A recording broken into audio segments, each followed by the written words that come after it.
Bienvenue à tous. Même s'il n'est pas le plus meurtrier de l'histoire du pays, le tremblement de terre qui est le plus puissant jamais enregistré. Près de 3000 morts, des milliers de blessés et des maisons réduites en champs de ruines, le bilan est lourd, les images désolantes.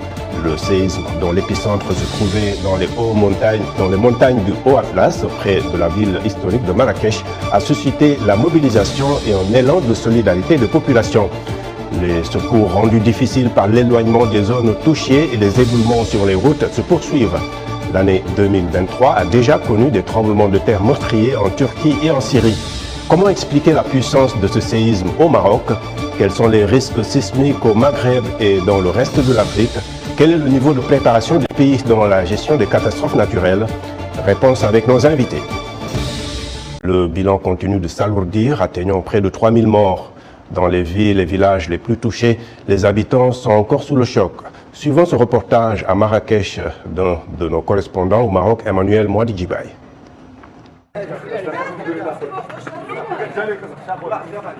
Moulay Ibrahim fait partie des localités situées vers l'épicentre de ce tremblement de terre. C'est ce qui explique l'ampleur des dégâts enregistrés ici, mais aussi la grande affluence humaine des gens venus d'autres villages et villes pour apporter du secours. J'ai vu que beaucoup de gens n'ont plus rien, de quoi manger, de quoi dormir, de quoi se loger. Personne ne peut rester indifférent. J'aimerais bien vraiment que toutes les personnes comme moi qui sont installées sur Marrakech, parce que je sais qu'il y en a beaucoup, et que nous, à petite échelle comme moi, je suis pas quelqu'un, mais voilà, qu'on s'occupe de quelques personnes, pas que maintenant, c'est s'occuper maintenant d'eux et de rester en contact avec eux, avec le temps et nous des contacts. Voilà, moi j'aimerais bien que ces personnes-là se déplacent ici en direct pour pouvoir donner leur aide et on s'entraide tous. Voilà. Après avoir aidé à l'inhumation de 22 de ses proches, Abdelhamid s'est associé aux autres au sein d'une cellule pour mieux s'organiser. Pour l'instant, comme vous avez déjà vu, nous essayons de rassembler tous les éléments qu'on a reçus par les citoyens et les autres agents des autres villages et des cités. Et nous essayons de les rassembler ici dans le siège de cette association. Et nous avons organisé des commissions afin de les partager par la suite. Il y a 10 familles dans plusieurs environs ici. Et voilà, nous sommes toujours en travail. Le ministère de l'Intérieur a affirmé avoir déployé l'ensemble de ses services pour organiser les opérations de secours. À l'heure actuelle, le Qatar, l'Arabie Saoudite, le Royaume-Uni et l'Espagne sont les pays autorisés à intervenir pour apporter de l'aide en cas de besoin. Emmanuel Mouadidjibaye pour VOA Afrique, Moulay Ibrahim. Voilà, merci beaucoup. Et à présent, nos invités dans ce Washington Forum. À Casablanca, nous avons Emmanuel Ngapela, journaliste. D'ailleurs, vous vous êtes rendu à Moulay Ibrahim, près de l'épicentre du séisme. À Dakar, au téléphone, nous avons Papa Goumbalo, professeur d'université à la retraite à l'Institut des sciences de la Terre de Dakar, de l'Université Cheikh Anta Diop de Dakar. Et à Paris, sur Skype, Moustapha Tossa. Moustapha Tossa, vous êtes journaliste, analyste politique, également spécialiste de la région du Maghreb. Je vais démarrer avec vous, Emmanuel. Vous êtes de retour maintenant à Casablanca, après avoir passé quelques jours près de l'épicentre du séisme dans la région de Marrakech. Parlez-nous un peu des opérations de secours et d'assistance aux victimes et un peu ce que vous avez vu sur place. Bonjour et merci pour l'invitation.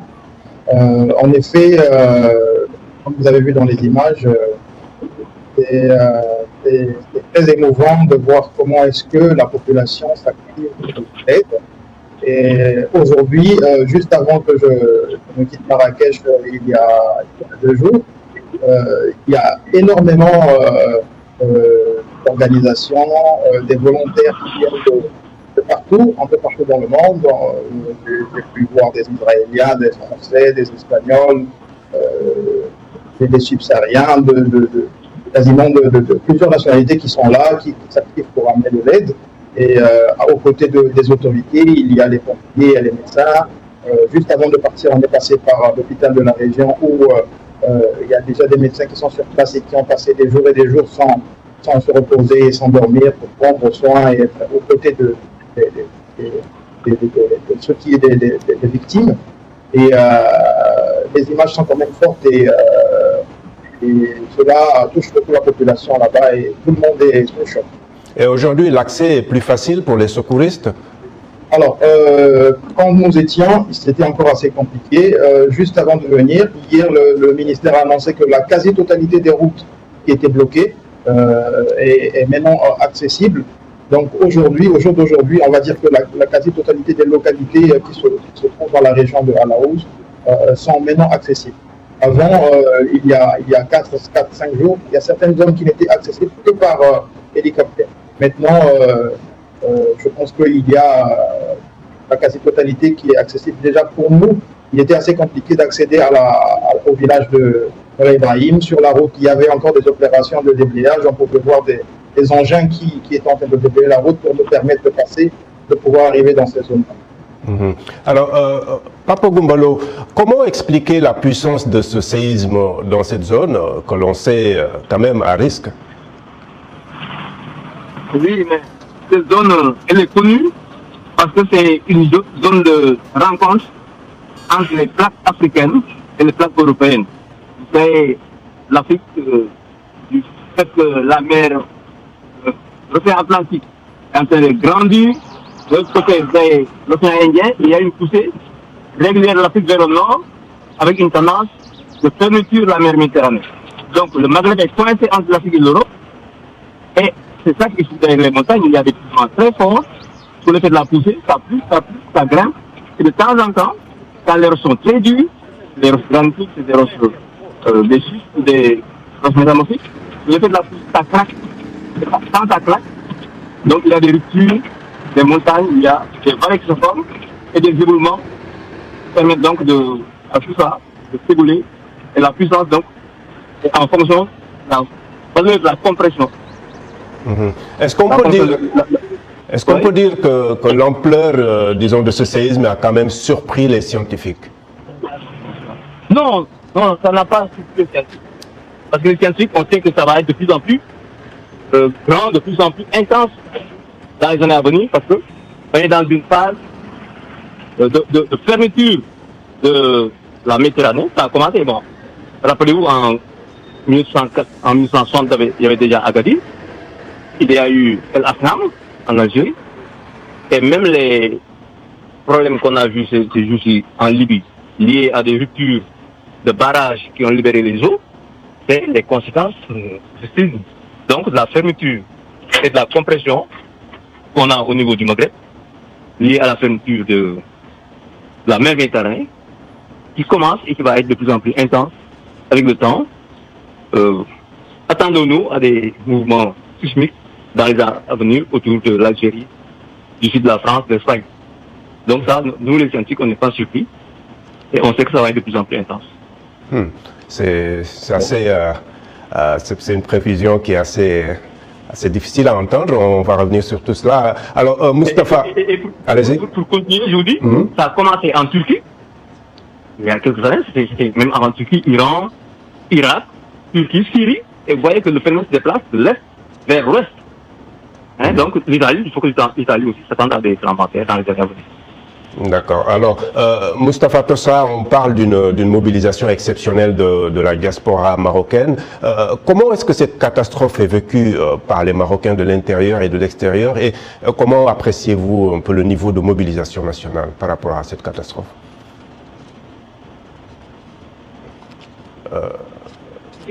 Horrible que ça a bouleversé les Marocains de l'intérieur et la diaspora marocaine. D'abord, il y a eu la réaction de l'État marocain.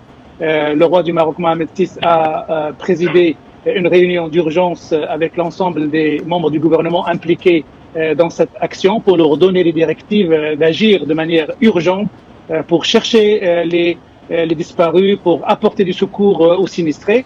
Et puis, ce qui a aussi ébahi le monde entier à travers ce qu'on voit dans les réseaux sociaux, c'est la mobilisation de la société civile marocaine qui s'est mobilisée de manière exceptionnelle pour venir en aide à ces sinistrés. Alors bien sûr aussi les Marocains du monde, de l'Europe, de l'Afrique, du monde arabe, tous se sont sentis concernés par une telle tragédie et tous, la plupart, ont monté des initiatives spontanées pour venir en aide, soit en réunissant des fonds, soit en ramassant des produits de première nécessité. ça nous donne une idée sur l'ampleur de ce choc et l'ampleur de l'affection, de l'affectation que ces Marocains ont ressenti à l'égard de leur pays. Alors effectivement, ce qui est à souligner aussi, c'est que le monde entier a montré une véritable empathie pour le Maroc, pour la société marocaine. On a vu les déclarations de grands responsables, que ce soit américains, russes, indiens, chinois, tous les pays africains amis, le monde arabe, Israël, tout le monde s'est disposé à venir en aide à la société marocaine. Ça nous donne une idée de l'élan de solidarité mondiale qui a accompagné cette tragédie et qui est venu en aide pour le Maroc. D'accord. Alors, Emmanuel, parlez-nous justement un peu de cet élan de solidarité qui a suivi le séisme et comment la communauté africaine subsaharienne vit un peu cette situation parce qu'elle est également affectée. Exactement, il faudra le noter, comme le disait mon collègue tout à l'heure, l'élan de solidarité est tellement fort. Il y a une image en ce moment qui circule sur Internet. Il y a une maman, je pense qu'elle doit être octogénaire, qui arrivait à peine à marcher. On la voit avec un bidon d'huile. C'était tout ce qu'elle a pu ramener. Elle a rapporté à un point de rassemblement des vivres pour que ça soit ramené sur les lieux. Il faut noter qu'aujourd'hui, même à Casa ou dans d'autres villes, il y a des zones qui ont été mises à disposition de sorte à ce que chacun ramène ce qu'il peut mettre à disposition et des convois sont organisés chaque jour, je dis chaque heure, qui partent vers Marrakech pour ramener ces vivres. Et la communauté subsaharienne ici n'est pas restée de marge, elle s'organise aussi. Je connais plusieurs associations de subsahariens ici au Maroc qui ont organisé également des collectes de fonds, qui sont en train de préparer des convois pour aller également porter leur pierre à l'édifice. Et il faut noter aussi que pour la communauté subsaharienne, comme elle est composée, on va dire, à près de 70% des étudiants, ce sont pour eux la première fois qu'ils puissent vivre ce type d'événement. Et ça a été choquant pour eux, c'était difficile à vivre. Il y en a d'autres, on a recueilli des témoignages de certains qui ont sauté de leurs fenêtres. Il y a certains qui sont malheureusement hospitalisés parce que c'était quelque chose qu'ils avaient vécu pour la toute première fois. Et aujourd'hui, il y a d'autres qui peinent à dormir chez eux, qui préfèrent dormir soit dans les voitures ou que des amis pour se sentir en sécurité. D'accord, merci Emmanuel pour ces excellents reportages que vous avez ramenés de la région qui a été touchée au Maroc. Alors, Pape Goumbalo, quelles sont les zones les plus à risque sur le continent? Est-ce qu'il existe vraiment un système d'alerte précoce sur les séismes et même les tsunamis, disons à l'échelle continentale?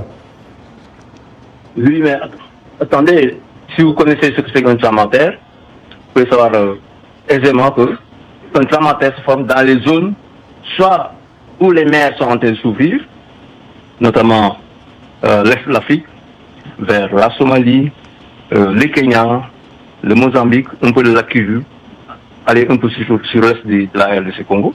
Donc c'est des zones où il y a des ouvertures de plaques, des ouvertures d'océan, donc des limites de plaques, ou les zones de fermeture carrément, comme vous avez vu, le nord du Maroc, le Maroc carrément, le nord de l'Afrique. Et ce sont ces zones-là qui sont les zones les plus menacées. L'est de l'Afrique, qui est un peu sismique, c'est pas aussi fort dans l'océan Sud, c'est pas aussi fort que dans l'océan Stern. Mais en dehors de ça, il y a des zones très calmes, l'Afrique de l'Ouest, et tout ce que vous pouvez imaginer, les grands cratons qui ont subi eux-mêmes des tremblements de terre dans les temps immémoriaux, vers le panafricain, le processus. Maintenant, aujourd'hui, c'est vraiment la zone la plus menacée. C'est le nord de l'Afrique. C'est le nord de l'Afrique et un peu moins. Et le système d'alerte, est-ce qu'il existe à l'échelle continentale pour permettre, pour ne pas forcément se baser sur des systèmes comme NOAA ici aux États-Unis ou les systèmes européens? Est-ce qu'il existe un système africain? Bon, apparemment, il n'existe pas, à mon avis, à ma connaissance, le système africain. Mais on peut tout simplement se baser sur ce qu'on appelle la géodynamique. C'est les données que les scientifiques ont, les universitaires, les sismologues, je sais qu'il y avait du temps de la colonisation et jusqu'à une époque très récente, il y avait un centre de géophysique à Hambourg qui détectait les micro-tremblements de terre de façon à voir un peu comment ces micro-tremblements de terre évoluaient pour donner des tremblements de terre à intensité notable, quoi. D'accord. Mais il y en avait aussi à Kédougou, au niveau du Sénégal. Je sais que la France avait mis du temps, en ce moment-là, en Afrique de l'Ouest. Un système qui couvrait toute l'Afrique de l'Ouest, qui allait jusqu'en Guinée, qui allait jusqu'en Tchad. Mais maintenant, ce système-là, il est réservé aux universitaires. Il n'est pas forcément collecté, on était au politique, quoi. D'accord. Rapidement, Moustapha Tossa, avant d'aller aux commentaires Facebook, pourquoi, selon vous, le Maroc a décidé de limiter, disons, le nombre d'offres d'aide venant de l'extérieur? Est-ce politique ou plutôt c'est du pragmatisme par rapport aux besoins sur le terrain? Je crois que c'est une gestion rationnelle de la part du Maroc pour ne pas tomber dans des expériences malheureuses comme celle de Turquie ou de Haïti, où il y avait un embouteillage d'équipes de sauveteurs qui rendait improductif leur présence et inefficace leur présence. Je crois qu'il y a d'abord cet élément d'analyse qui était à l'origine des choix. Mais si vous permettez, je voudrais juste en quelques mots revenir sur les subsahariens et ce séisme. À l'occasion de la visite de Sa Majesté le Roi Mohamed VI dans un hôpital à Marrakech, et il y a une vidéo, il y a une image qui est en train de devenir virale. C'est lorsque le roi du Maroc est parti réconforter les blessés de l'hôpital et il est tombé dans la chambre d'un subsaharien qui était tellement content de le voir qu'ils sont tombés les bras l'un dans l'autre. Et cette image-là illustre à quel point le Maroc a un rapport particulier avec l'Afrique, avec les subsahariens. Le Maroc est un pays très aimé et très apprécié par ces pays et ce n'est pas du tout étonnant qu'il y ait cet élan de solidarité aussi venant du Sud et non pas uniquement du Nord. Donc il y a cette image-là qui est extrêmement expressive et symbolique de cette relation intense que le Maroc entretient avec l'Afrique. D'accord, une image très symbolique en effet. Alors, voici quelques commentaires de nos auditeurs et téléspectateurs sur la page Facebook de VOA Afrique. Il y a Marcelin Kofi à Abidjan nous dit « Je présente mes condoléances les plus émues aux familles éplorées et mes vœux de prompt rétablissement aux blessés de ce tremblement de terre très meurtrier qu'a connu le Royaume du Maroc. En pareille circonstance, tous les élans de solidarité, de secours et d'assistance des Marocains et des pays étrangers sont les bienvenus. Notons aussi que l'Afrique du Nord est plus exposée au séisme. Il faudra en tenir compte dans la reconstruction de cette partie de Marrakech. Archiduc Théodore N'Djamena, il écrit « Le séisme au Maroc est une catastrophe qui peut arriver dans n'importe quel pays, d'où la solidarité qui doit être perpétuelle. Tous les États africains doivent se préparer aux catastrophes naturelles en créant des fonds à cet effet. » Et enfin, Alphonse Mbouaki à Kinshasa nous dit que l'Afrique et toutes les nations du monde doivent se préparer à ces aléas imprévisibles en créant des fonds de solidarité pour aider les victimes. Merci de rester fidèle à VOA Afrique, Washington Forum qui revient après une courte pause.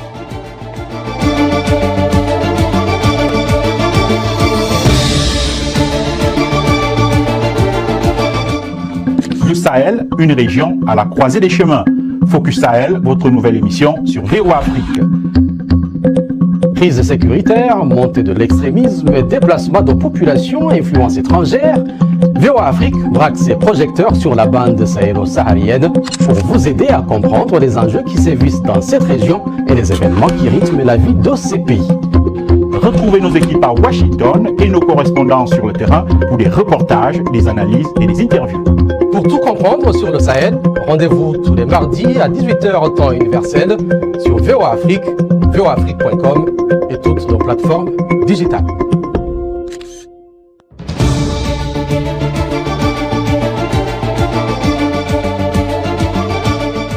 Heureux de vous retrouver pour la seconde partie de Washington Forum et je rappelle nos invités via Skype à Paris, Moustapha Tossa, journaliste, analyste politique, spécialiste de la région du Maghreb, et à Dakar, Pape Goumbalo, professeur d'université à la retraite à l'Institut des sciences de la Terre de l'Université Cheikh Anta Diop de Dakar. Alors, Pape Goumbalo, le Maroc a subi 6 séismes meurtriers depuis 1900, l'année 1900, d'après les données en tout cas de l'Agence nationale océanique et atmosphérique américaine NOAA.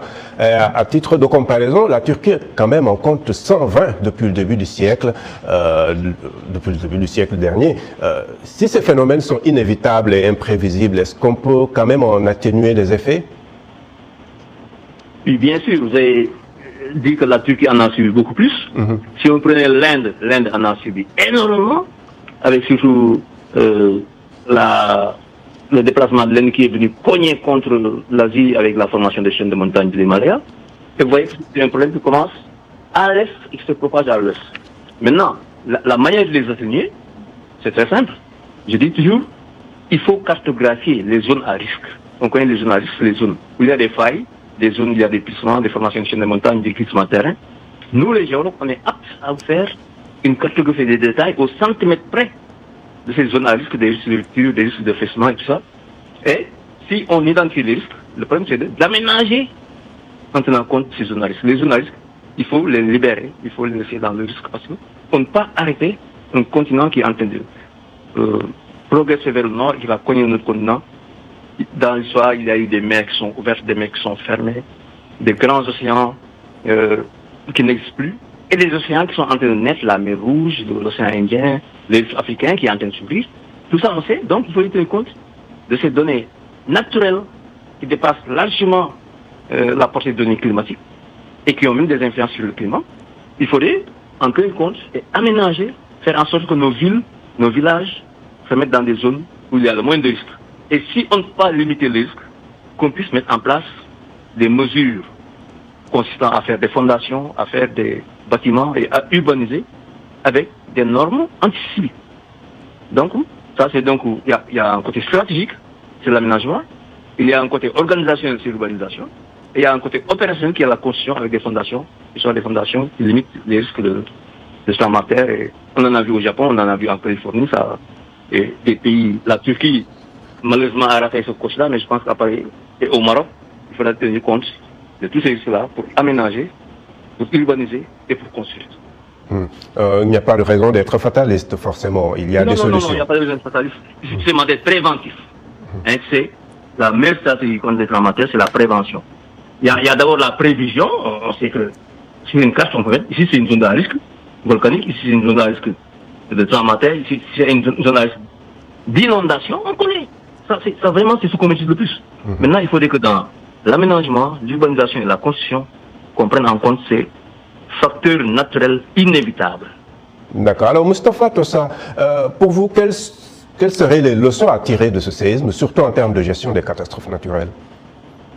Oui, d'abord, une des grandes leçons, et c'est un élément qui a été cité par votre invité de Dakar, c'est de se préparer comme si une catastrophe va arriver demain et va frapper n'importe quel pays africain. Donc, il faut avoir les moyens, les fonds nécessaires en cas d'urgence. Ça, c'est la préparation de n'importe quel État, de n'importe quelle autorité. Bien sûr, sur les constructions, c'est sûr que le Maroc a été frappé depuis 1960 3 fois. 1960 à Agadir, 2004 à Al-Hoceima et 2023 dans la région d'Al-Haouz, Marrakech.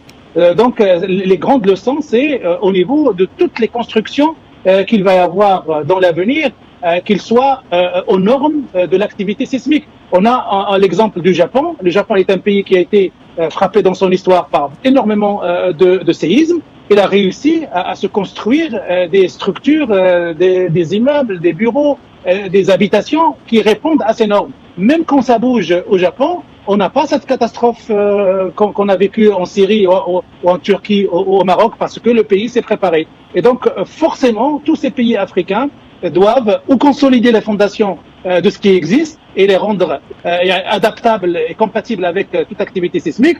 Et tout qui va être construit dorénavant doit supporter un mouvement sismique éventuel. Donc ça, c'est inévitable et urgent à imaginer pour justement se préparer à toutes les catastrophes à venir. Et justement, Moustapha, en tant que journaliste, il y a l'aspect communicationnel, que la population soit aussi psychologiquement préparée et que, en plus de la construction et du respect des normes, n'est-ce pas?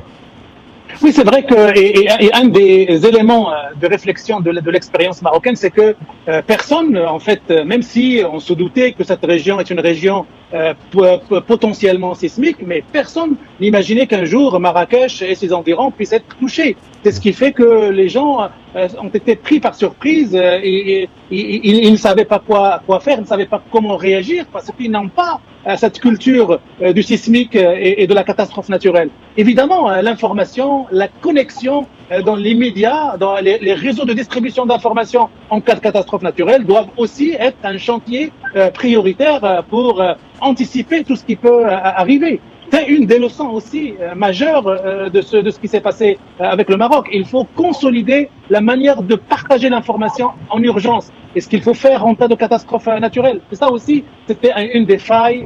Le système de SMS, par exemple. Oui, le système SMS, il y a beaucoup d'autres choses qui peuvent être mises en place et qui peuvent, à un moment ou à un autre, alerter la population et surtout, vous avez dit SMS, mais surtout éduquer, informer les gens comment réagir en cas de catastrophe, parce que la majorité ne savent pas comment faire. Contrairement, par exemple, aux Japonais, à qui on apprend à l'école, dans des structures éducatives et pédagogiques, que le pays peut à n'importe quel moment bouger, et voilà les principaux comportements à suivre et les principales attitudes à suivre quand vous êtes en face d'une catastrophe naturelle. Voilà, merci beaucoup. Nous arrivons à la fin de ce Washington Forum. Je remercie énormément mes invités et à vous qui nous avez suivis à travers nos télépartenaires sur le continent, sur notre site voaafrique.com et sur nos plateformes digitales, donc Facebook et YouTube. Merci à toute l'équipe de production. À très bientôt. Au revoir.